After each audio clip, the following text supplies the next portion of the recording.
Bonjour à tous. Alors courage, je suis contente de vous retrouver. Nous devons continuer la lecture de quelques dates de la Révolution pour nous aider à comprendre un peu la situation spirituelle de la France à notre époque. Nous en étions à la fin de l'année 1793 et il convient maintenant que nous passions à l'année 94. Eh bien, le 17 janvier 1794, c'est la création par le général Turreau des colonnes infernales ou encore les colonnes incendiaires. Ce sont 12 divisions de soldats qui vont être envoyés en Vendée pour anéantir de façon systématique tous ceux qui s'opposeraient de près ou de loin au processus révolutionnaire.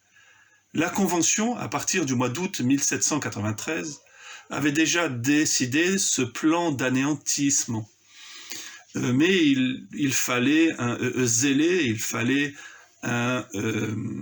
une personne qui assume cette décision et qui prenne à la lettre ce vote de la Convention, ce qui signifie un homme qui considère qu'il est tout à fait possible d'aller jusqu'à tuer 300 000 personnes, considérant qu'il est légitime de les tuer puisqu'elles s'opposent au processus de la révolution.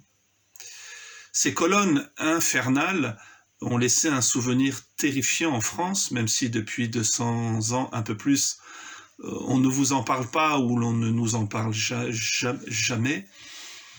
C'est une des pages les plus terrifiantes de la Révolution.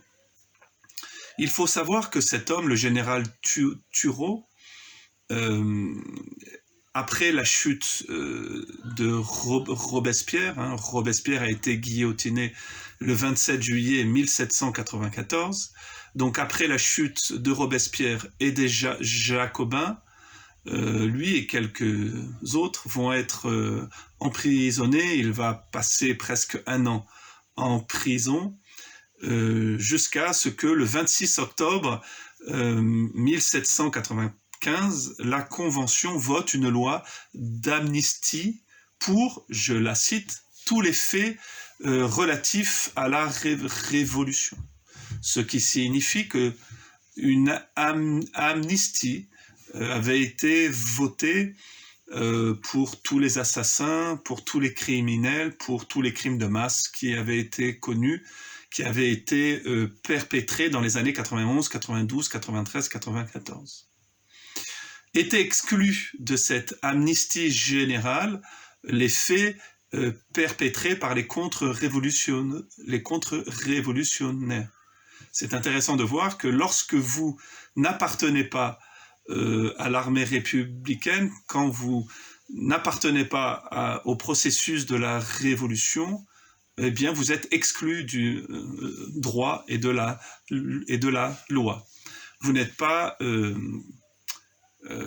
considéré, vous n'êtes pas concerné par la loi générale d'amnistie. Le plus étonnant, c'est que ce général Turreau va refuser cette amnistie et va demander un procès et un jugement. Le procès aura donc lieu et ce général Turreau, qui était avec d'autres à la tête de ces colonnes infernales, qui ont perpétré des exactions terrifiantes, des crimes affreux, va être acquitté. Il va considérer que ce n'est pas lui qui a commis les crimes. Il va imputer à ses subordonnés, ou plutôt il va imputer tous les crimes qui ont été commis à ses subordonnés, et surtout, il va dire qu'il n'a fait qu'obéir à la loi. Et là, il y a quelque chose d'intéressant pour nous, parce que cette double justification, non, ce n'est pas moi, ce sont les personnes qui étaient sous mes ordres, qui en ont fait trop, ou non, ce n'est pas moi, c'est celui qui était au-dessus de moi qui m'a dit de le faire, sera toujours la rhétorique de justification des criminels, et nous le verrons au XXe siècle. Je vous renvoie à l'ouvrage de Hannah Arendt, Eichmann à Jérusalem. Vous savez qu'elle a très bien décrit le procès de Eichmann, sa condamnation à mort, et elle dit deux choses qui sont intéressantes. Je vous les dirai, non, je vous les dis maintenant, on va aller au bout de la vidéo.